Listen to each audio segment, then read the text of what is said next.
Bien, hermanos, estamos en la serie de predicaciones del pesebre a la cruz y creo que debimos haber empezado esta serie desde el mes de febrero. ¿Y saben por qué? Porque hubiéramos tenido un poco más de tiempo, un mes más, para predicar acerca de otros eventos del ministerio del Señor Jesús, haber tomado más pasajes y predicar más acerca de las señales y algunas otras enseñanzas del ministerio de nuestro Señor. Porque pues después de las 4 domingos que dedicamos al asunto del nacimiento, al asunto de la encarnación del Verbo, al asunto de la visión de Pablo respecto de la llegada del Señor a la tierra, bueno, la verdad es que solo tuvimos oportunidad el domingo pasado de meditar sobre el principio de señales. ¿Sí se acuerdan de la predicación del domingo pasado, verdad? El principio de señales, como se mencionó, también se acuerdan, esto apuntaba al propósito salvador de nuestro Señor Jesucristo en la tierra.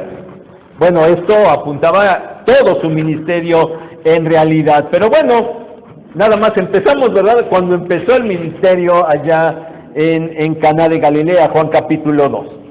Y bueno, como ya se nos acerca las fechas de donde estaremos recordando el sacrificio, la crucifixión y la resurrección del Señor, bueno, ahora por eso es que tenemos que dar un gran salto en el ministerio del Señor, un gran salto. Empezamos con el inicio, el principio de señales, ahora demos un gran salto, no nos queda de otra. Abran su Biblia ya en Lucas capítulo 9, leímos algunos versículos de esto, pero vamos a darle algún seguimiento a este capítulo. Lucas capítulo 9, y céntrense por favor en el versículo 10,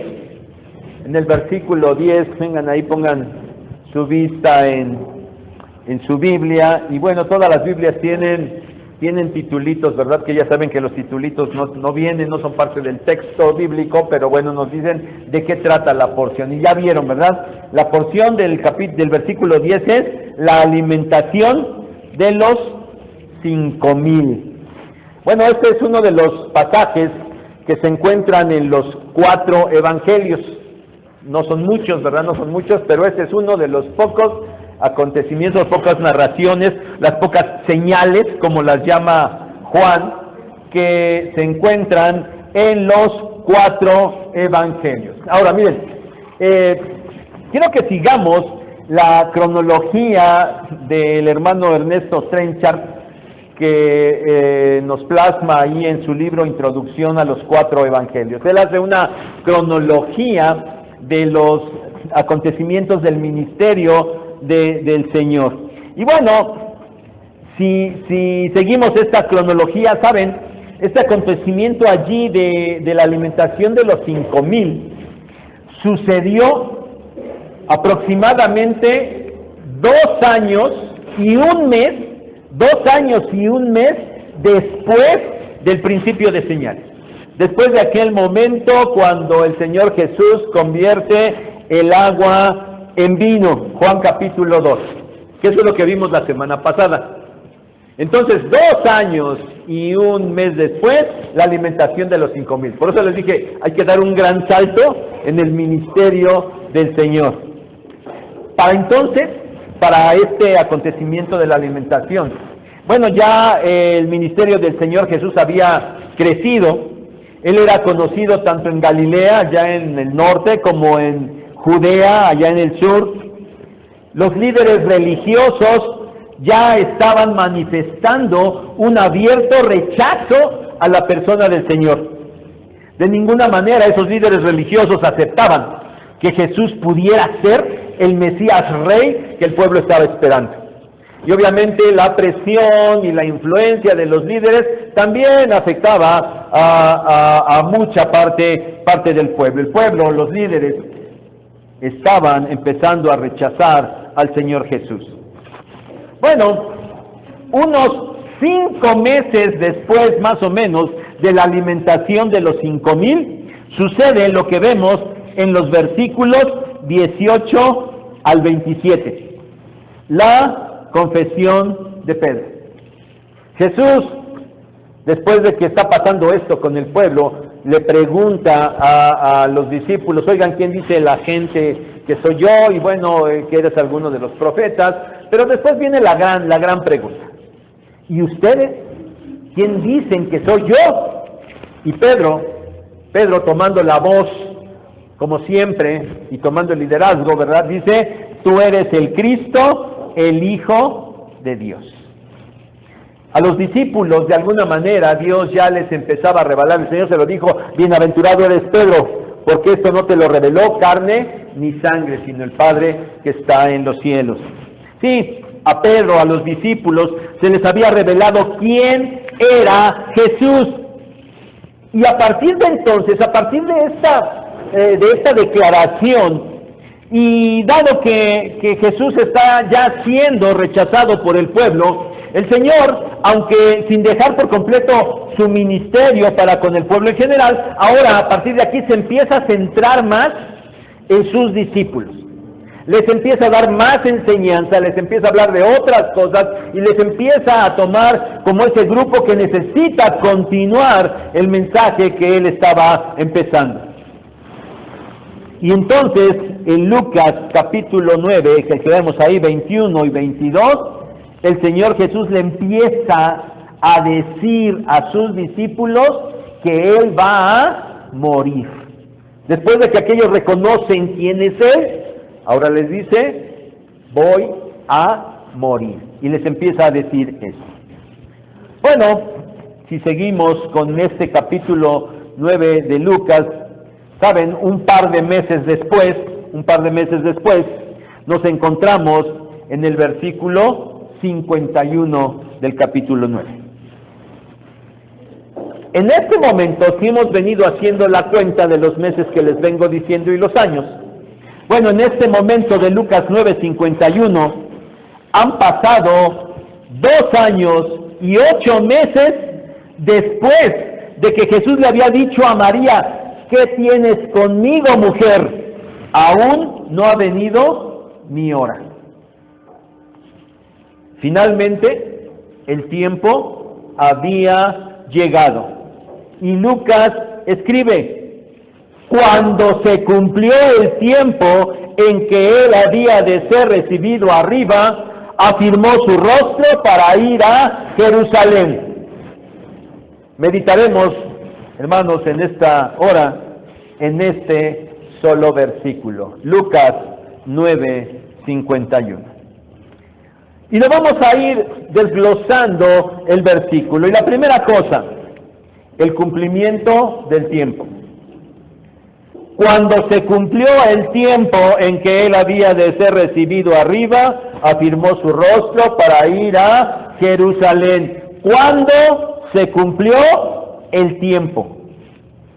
Efectivamente, en Juan 2:4, Jesús declaró que su hora no había llegado. Luego de aquella señal, luego de aquel momento, de aquellas bodas en Caná de Galilea, si seguimos la narración de los evangelios, principalmente ahí de los sinópticos, Jesús en esos primeros días fue a Nazaret, según encontramos ahí en Lucas 4, versículos 16 al 30. Y él llegó allí a Nazaret, y después de predicar a los del pueblo donde él se había criado, dice la narración del evangelio que esos hombres se llenaron a tal grado de ira, se enojaron tanto por lo que el Señor les estaba diciendo, que lo llevaron a la cumbre del monte donde estaba asentada la ciudad de Nazaret y quisieron empujarlo, quisieron despeñarlo. Pero el evangelio nos dice que Jesús pasó en medio de ellos y se fue. Nada pudieron hacer aquellos hombres, aunque querían, pretendían matarlo, pero nada pudieron hacer. ¿Por qué? Porque aún no había llegado su hora. Por eso no pudieron hacer nada. Bueno, más adelante, y pudiéramos seguir así en el ministerio del Señor, pero solo un ejemplo más. Más adelante, ahora si pudiéramos ir al Evangelio de Juan, capítulo 7, el Señor ahí dice Juan, que es el que nos centra mucho en los puntos de las fiestas que se celebraban en Jerusalén, las fiestas judías. Y en esta ocasión Juan hace referencia a una de esas fiestas, a la fiesta de los tabernáculos. Y dice allí que Jesús les dijo a sus hermanos que no creían en Él, acuérdense que no creían en Él, porque Jesús sí tuvo hermanos, sí tuvo hermanos. Creo que todos estamos de acuerdo con eso, ¿verdad? No le crean a aquellos que dicen que no eran sus primos, no es cierto, tuvo hermanos. Jesús tuvo hermanos, hijos de María. María no permaneció virgen para siempre, ¿no? Entonces sí tuvo hijos, María, de José, y eran hermanos de Jesús. Bueno, pero sus hermanos no creían en Él.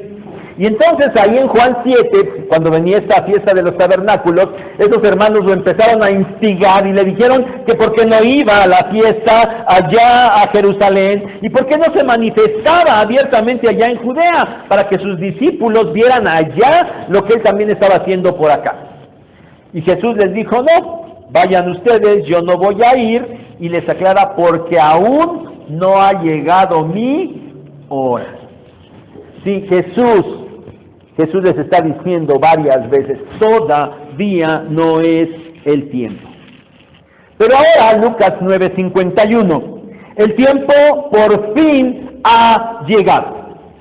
Jesús siempre tuvo presente a qué había venido a la tierra. Jesús actuó siempre bajo la voluntad del Padre y actuó siempre bajo los lineamientos de los tiempos del Padre. No era por las circunstancias, no era debido al rechazo del pueblo, eran los tiempos de Dios. ¿Cómo fue determinado ese tiempo? ¿Cómo fue determinado ese momento en el que Jesús tenía ya finalmente, cómo entendió Jesús que tenía que ir a Jerusalén? Bueno, ese momento no fue establecido de acuerdo a cómo se fueron desarrollando los acontecimientos durante los 3 años de ministerio del Señor. No es que el Señor haya dicho, bueno, yo vengo a predicar, estoy predicando, pero como el pueblo no quiere, bueno, entonces cambiemos el plan y ahora pongamos en operación el plan B. No, eso no fue así. No fue por los acontecimientos. Ese momento ni siquiera fue determinado durante los 30 años de vida del Señor en la tierra previos al inicio de su ministerio. De tal manera que digan, bueno, después de predicar 2 años y 8 meses, entonces voy a ir a Jerusalén y va a suceder todo eso. No, tampoco fue determinado por ese tiempo de vida del Señor antes de su ministerio. Los tiempos estaban señalados desde la eternidad. Esos tiempos fueron establecidos allá en el seno de la Trinidad, en la eternidad, y ese plan determinaba cada uno de los acontecimientos de la vida terrenal de Jesús. Esos tiempos estaban tan perfectamente determinados que indicaban cada una de las cosas que iban sucediendo en el tiempo terrenal de Jesús, empezando desde su nacimiento. Pablo lo dice así en Gálatas 4:4, pero cuando vino el cumplimiento del tiempo, Dios envió a su Hijo, nacido de mujer y nacido bajo la ley. Cuando el hombre pecó, según la narración que tenemos en el libro de Génesis, Dios inmediatamente se manifestó. Dios inmediatamente empezó a proveer gracia a la humanidad y les dio una promesa de salvación. Génesis 3:15. Les dijo, llegaría la simiente de la mujer que aplastaría la cabeza de la simiente de la serpiente. Y en el cumplimiento de ese tiempo, de ese inicio, de ese momento, Dios envió a su Hijo, dice Pablo, nacido de mujer y nacido bajo la ley. Pero como hemos estado diciendo en estos domingos, el nacimiento solo era el inicio, solo era el principio. Y la conclusión del plan de salvación tenía que seguir adelante. Y ahora, Lucas 9:51, el tiempo había llegado para dar el siguiente paso en el plan de salvación. Pero vamos a ver una segunda cosa. Seguimos en el texto de 9:51 de Lucas. Cuando se cumplió el tiempo en que él había de ser recibido arriba. El tiempo había llegado. ¿El tiempo de qué? Bueno, Lucas nos lo dice muy clarito. El tiempo en que él había de ser recibido arriba. Él, el Señor Jesús, debía ser recibido arriba. Jesús había venido de arriba. Jesús había venido del cielo. Jesús había venido de la presencia del Padre. Miren allá en Juan capítulo 3, verso 13, refiriéndose a sí mismo, el Señor dijo, nadie subió al cielo, sino el que descendió del cielo, el Hijo del Hombre. Estaba hablando del mismo. Descendió del cielo. Luego en el mismo Evangelio de Juan, capítulo 6, verso 62, el Señor declaró, pues que si viereis al Hijo del Hombre subir a donde estaba primero. Más adelante, en el mismo Evangelio de Juan, capítulo 17, unos momentos antes de que el Señor fuera apresado, el Señor oró. Esa hermosa oración que el Evangelio de Juan nos registra en el capítulo 17. Y en el versículo 5, el Señor dice, ahora pues, Padre, glorifícame tú al lado tuyo con aquella gloria que tuve contigo antes que el mundo fuese. Iba a ser glorificado e iba a regresar a su gloria. Jesús sabía quién era Él. Y Jesús sabía de dónde había venido. Y por eso Él tenía perfectamente claro a dónde iba a regresar. Bueno, estos versículos que hemos estado viendo, registrados en los Evangelios, están todavía en el momento en el que Jesús está a punto de regresar. Pero muchos textos allá en el Nuevo Testamento, en el resto del Nuevo Testamento, nos hablan del lugar al que el Señor regresó. Ya lo ubican en aquel lugar glorioso. Por ejemplo, Esteban, cuando está siendo apedreado y está muriendo, él dice que vio los cielos abiertos y vio a Jesús sentado a la diestra del Padre. Hechos capítulo 7, versículos 55 y 56. Pablo habló también de esto, hablando de que el Señor Jesús estaba ya a la diestra de Dios. Efesios capítulo 1, verso 20 y Colosenses capítulo 3, verso 1. Pero también Pablo nos dice que Jesús fue exaltado hasta lo sumo. Filipenses capítulo 2, versículos 9 al 11, hermoso texto. Por lo cual Dios también le exaltó hasta lo sumo y le dio un nombre que es sobre todo nombre, para que en el nombre de Jesús se doble toda rodilla de los que están en los cielos y en la tierra y debajo de la tierra, y toda lengua confiese que Jesucristo es el Señor, para gloria de Dios Padre.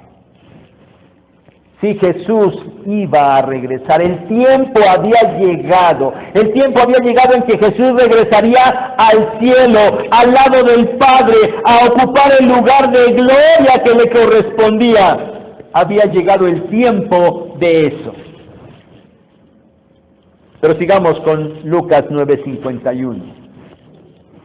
cuando se cumplió el tiempo en que él había de ser recibido arriba, afirmó su rostro para ir a Jerusalén. Afirmó su rostro para ir a Jerusalén. Jesús sabía que antes de volver al lado del Padre, Él debería completar el plan de salvación. Él tenía que padecer la cruz. Jesús lo sabía. Él mismo había dicho a sus discípulos que al ir a Jerusalén sería desechado por los líderes religiosos y que estos lo iban a matar. Después de aquella declaración de Pedro acerca de quién era Jesús, acerca de su mesianidad, acerca del reconocimiento de que Él era el Cristo, en 3 ocasiones el Señor Jesús mencionó a sus discípulos que Él debía ir a Jerusalén para ser muerto y resucitar. Lucas 9, 21 y 22 que ya mencionamos. Lucas 9, 43 al 45, segunda vez que lo menciona.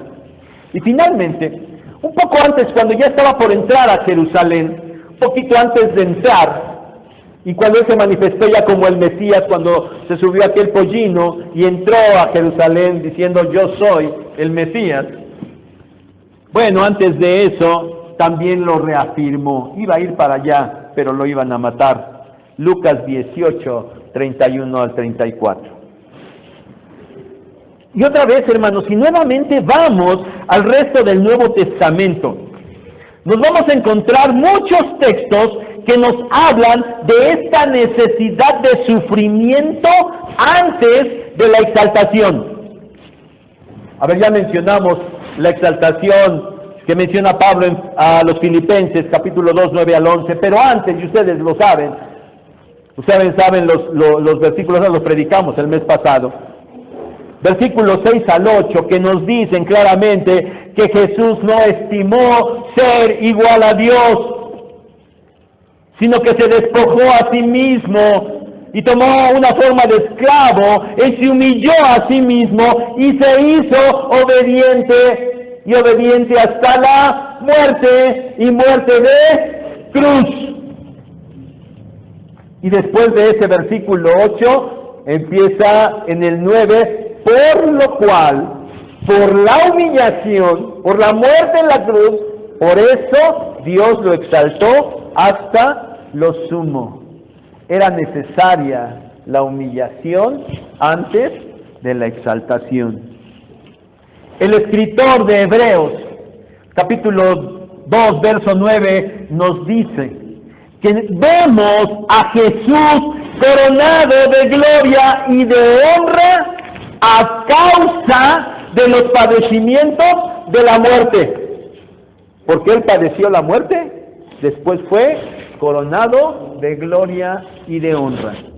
Y más adelante, capítulo 12, verso 2, el mismo autor de Hebreos dice, puestos los ojos en Jesús, autor y consumador de la fe, el cual, por el gozo puesto delante de Él, ¿cuál gozo? El gozo de volver al lado del Padre. Por ese gozo, dice, sufrió la cruz, menospreciando el oprobio. Jesús sabía que antes de volver con el Padre debería soportar la vergüenza de la cruz con todos sus sufrimientos, con todo el rechazo, con toda la humillación que eso implicaba. Pero hermanos, sobre todo, y que no se nos olvide, sabía que tenía que resistir la ira de Dios. Era por esto que el Señor iba a padecer, que Él afirmó su rostro.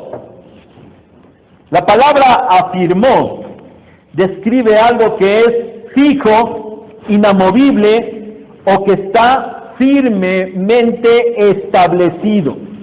Expresa una determinación inquebrantable y decidida. Una determinación inquebrantable y decidida. Con esta frase afirmó su rostro.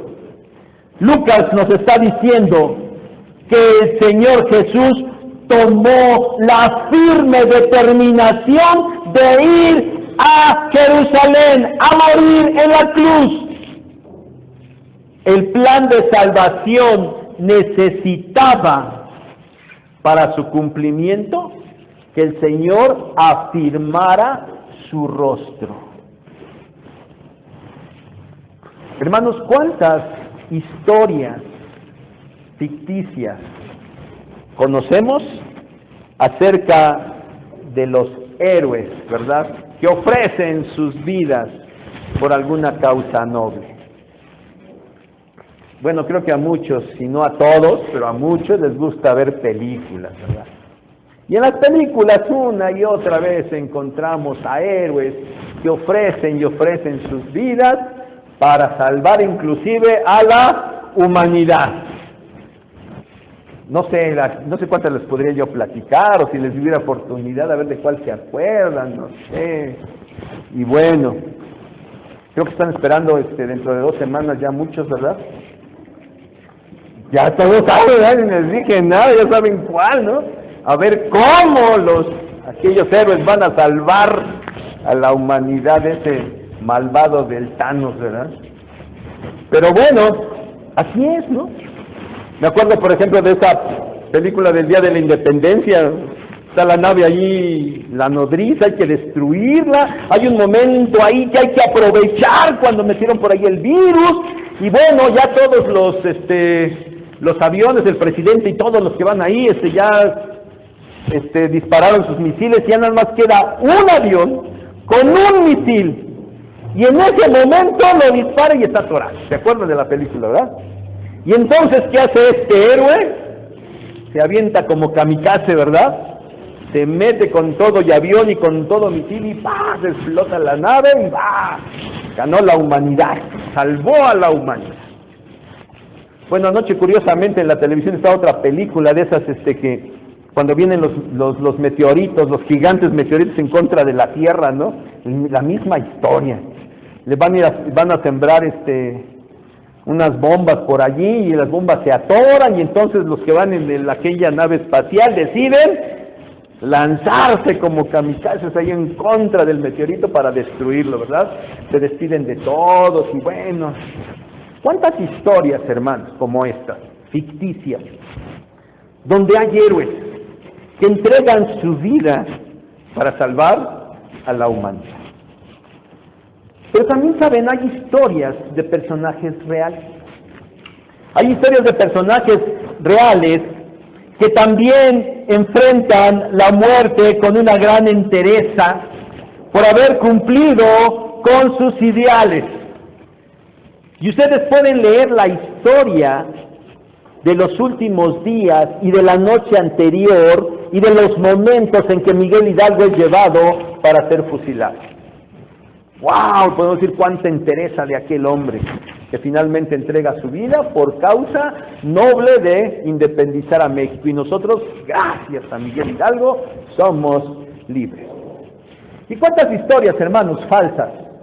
¿Y cuántas historias inclusive verdaderas? De personas que entregan su vida por los demás.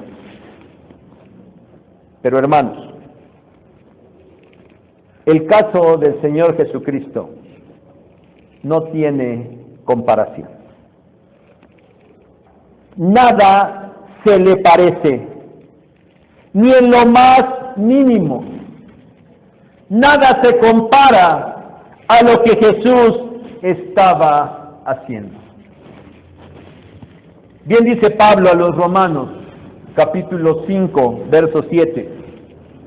Que es posible en la vida real que alguno osara morir por un bueno.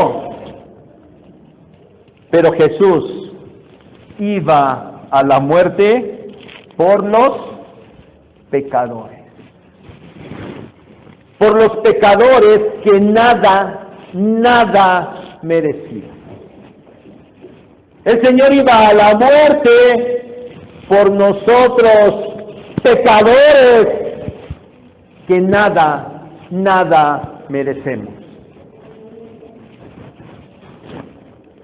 Necesitaba una gran firmeza, porque como ya dijimos, él iba a padecer la ira de Dios. Él iba a experimentar cualitativamente el infierno. Él iba a experimentar la muerte espiritual. Él iba a experimentar la separación del Padre. Él iba a experimentar el castigo de Dios por el pecado. Y eso, hermanos, no tiene igual. Y aunque sabemos esto, la verdad es que ni siquiera lo podemos imaginar en toda su magnitud. No podemos. Por eso me gusta tanto el canto que acabamos de entonar. Nunca sabré cuánto costó ver mi pecado en la cruz. Lo sabemos, lo entendemos, lo decimos. Sí, Jesús murió en la cruz por mi pecado. Pero nunca podremos imaginar la magnitud de eso. Pero como mencioné hace 2 semanas, en su Evangelio, Lucas pone un especial énfasis en la humanidad del Señor, en Jesús como hombre, como el hombre perfecto. Y cuando Lucas aquí en 9:51 nos dice que el Señor afirmó su rostro, Lucas nos está hablando de su naturaleza humana. El Señor Jesucristo, el Verbo encarnado, Dios hecho hombre, una de las personas de la Trinidad. Jesús, una persona con 2 naturalezas. En Jesús había una naturaleza divina y una naturaleza humana, que no se revolvieron, no se mezclaron, eran independientes.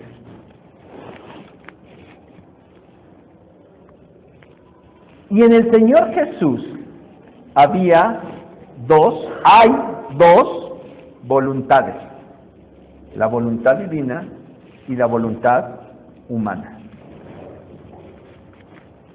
Y en este momento, cuando el Señor Jesús afirma su rostro, lo que está pasando es que su voluntad humana la está alineando, la está sometiendo a la voluntad divina. Y esta firmeza de voluntad la mantuvo. En ningún momento dudó, y lo manifestó varias veces entre este momento y el momento en el que finalmente estaba siendo clavado en la cruz. No dudó ni un momento. Y otra vez podemos ver los evangelios. Por ejemplo, lo vemos allá en Juan 11, versículos 5 al 16, cuando le van y le dicen: Señor, el que amas está enfermo, refiriéndose a Lázaro. Y él todavía se queda por allí. Y después le dice a sus discípulos: vamos a Judea. Y sus discípulos empiezan a decir: Señor, pero acabamos de venir y los judíos te quieren apedrear, o te querían apedrear. Oye, no es muy razonable que otra vez quieras ir para allá. Y el Señor Jesús, en su respuesta, como acostumbra Juan, con unas frases que a veces hay que estudiar mucho para entenderlas bien, porque son difíciles. Pero bueno, el Señor en su respuesta les dice, les hace notar que hay cumplimientos exactos de los tiempos. Aún en aquella terrible noche en Getsemaní, a pesar de lo difícil que estos momentos fueron, y que otra vez Lucas, que retrata la humanidad del Señor, es el que nos dice que el Señor estaba en tal agonía que escurrían como gotas de sangre de su cabeza.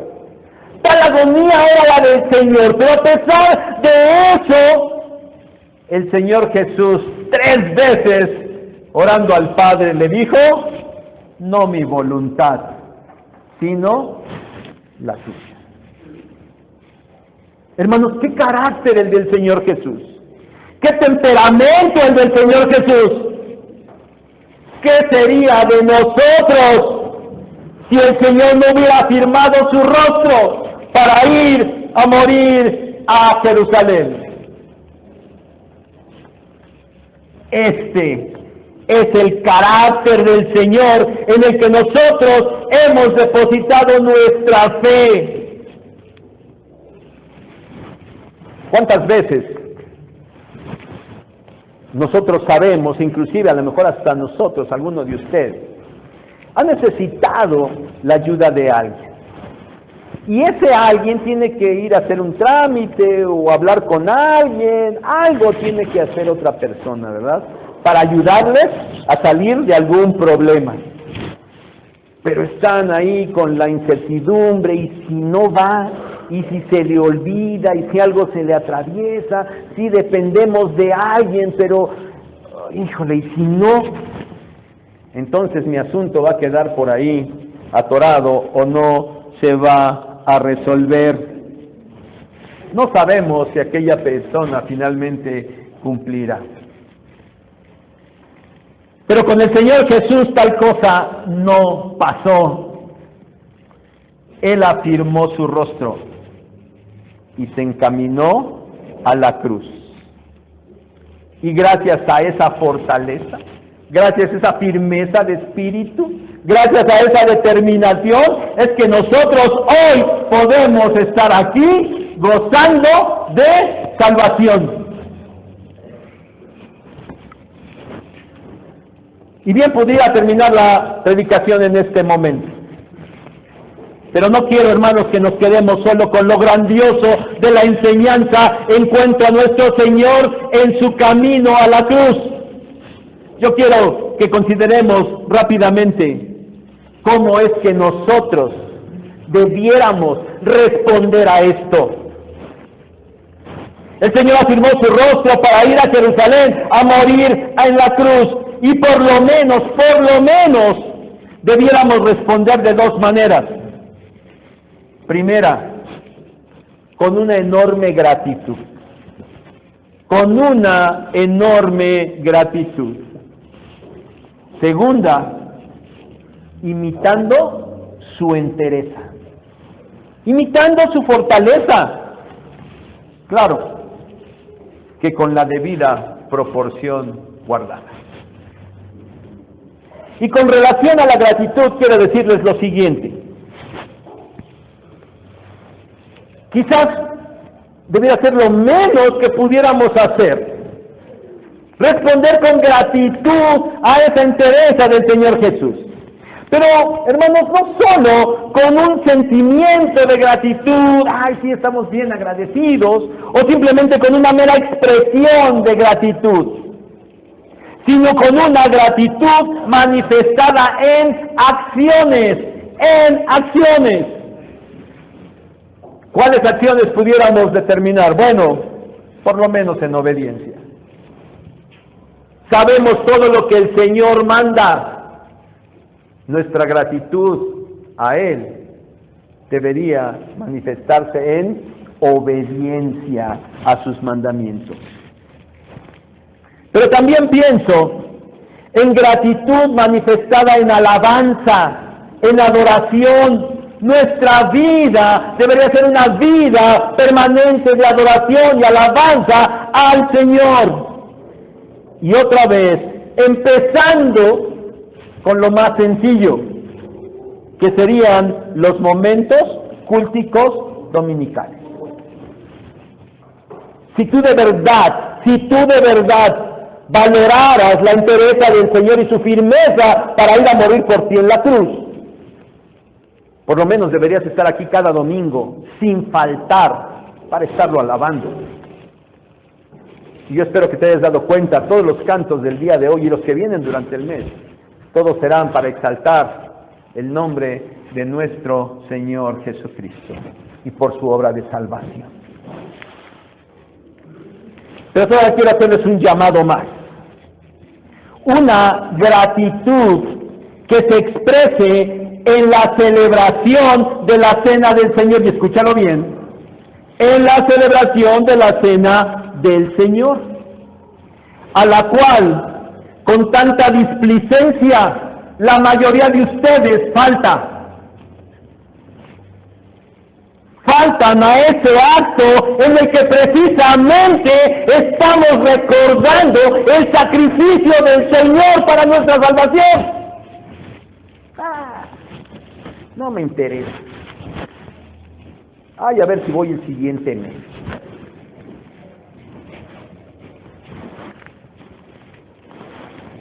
No puedes seguir con tanta desfachatez haciendo oídos sordos al mandato del Señor para la celebración de ese acto tan importante.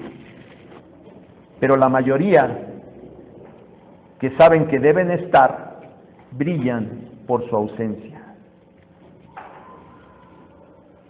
Pero ahora, mis hermanos, con relación a imitar al Señor, y específicamente a imitar su entereza, su firmeza de carácter, no te olvides que el propósito de Dios para nosotros es hacernos conformes a la imagen de Jesucristo.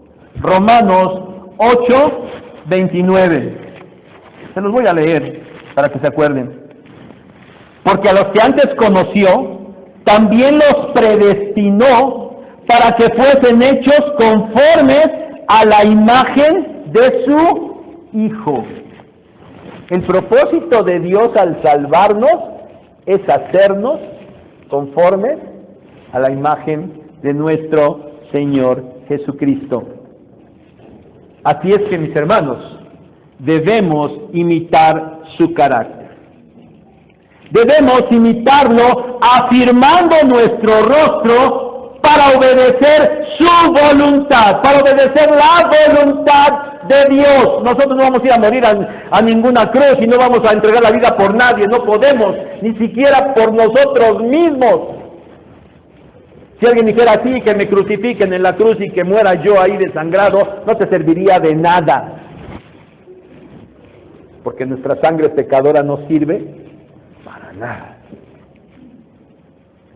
Pero sí podemos imitar al Señor en la obediencia a la voluntad del Padre.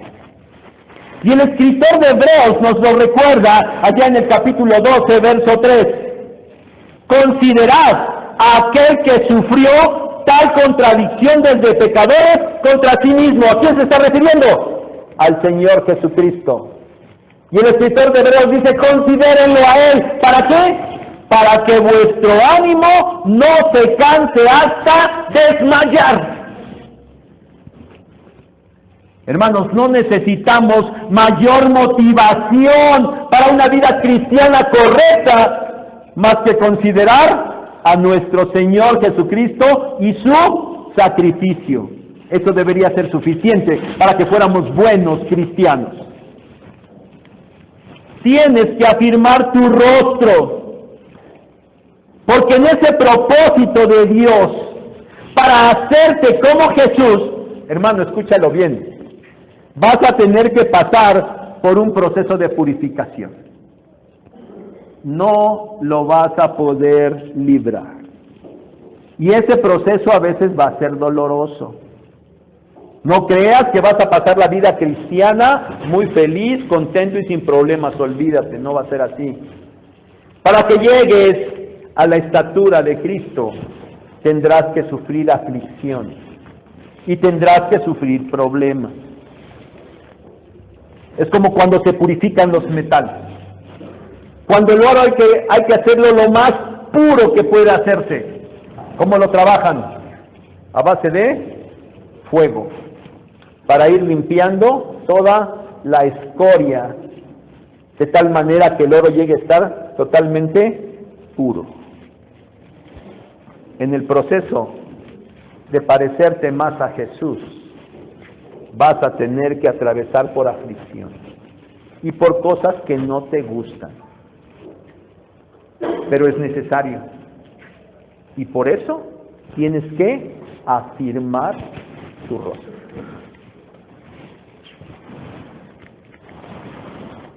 Concluyo. ¿Sabes, hermano? Tristemente, vivimos vidas cristianas muy superficiales. Quizás la cultura, los tiempos modernos nos llevan a esto. Vivimos vidas cristianas muy superficiales. Y a veces ni siquiera nos damos cuenta de eso y creemos que estamos muy bien. Creemos que somos supercristianos. Creemos que a Pablo ya lo dejamos muchos kilómetros atrás. Pero no es así. No es así. Nuestras vidas cristianas dejan mucho que desear. Y si acaso en algún momento nos llegamos a dar cuenta de eso, ¿saben qué pasa? Solo atinamos a decir, híjole, bueno, sí, ahora sí ya me voy a comprometer, ahora sí ya le voy a echar ganas. Pero sabes, hermano, no sucede nada. Todo se queda en meras expresiones momentáneas y seguimos igual. Vidas cristianas raquíticas y superficiales. Solo queremos las bendiciones de Dios, pero no queremos el compromiso con Dios. Es por eso que debemos aplicar la enseñanza de hoy de imitar al Señor en su carácter y de afirmar nuestros rostros para que verdaderamente vivamos vidas obedientes, comprometidas y de santidad. Lo repito y termino. El Señor Jesús afirmó su rostro para ir a morir en la cruz, para salvarnos, para salvarte a ti y para salvarme a mí. Nos corresponde a nosotros afirmar nuestros rostros para vivir vidas de obediencia, compromiso y santidad. Oremos. Padre, una vez más, cuántas gracias, Señor. Cuántas gracias, Señor, porque todavía en este país y en esta ciudad podemos tener las puertas de este templo abiertas y podemos entrar sin que nadie nos lo impida. Y podemos estar aquí reunidos, Señor, sin que nadie nos moleste. Gracias por esto. Gracias, Señor, porque a pesar de nuestra gran imperfección, tú todavía nos concedes el privilegio de venir a cantarte, de venir a alabarte. Gracias por eso. Gracias, Señor, porque también en estos momentos podemos acudir a tu palabra, como cada domingo, Señor. Gracias otra vez por eso. Y gracias, Padre, porque hemos recordado. Y gracias por el tremendo carácter, por la entereza de tu Hijo, nuestro Señor Jesucristo. Gracias, Señor, porque Él afirmó su rostro y decidió con toda valentía ir a morir en la cruz para pagarte a ti, Padre, la deuda por nuestro pecado. Gracias, porque por esa entereza hoy nosotros estamos aquí. Ahora, Señor, ayúdanos. Ayúdanos, Padre, porque nosotros debemos imitar ese interés y debamos vivir vidas obedientes, vidas entregadas y vidas santas. Gracias por tu palabra. En el nombre de Él, de nuestro Señor Jesucristo. Amén.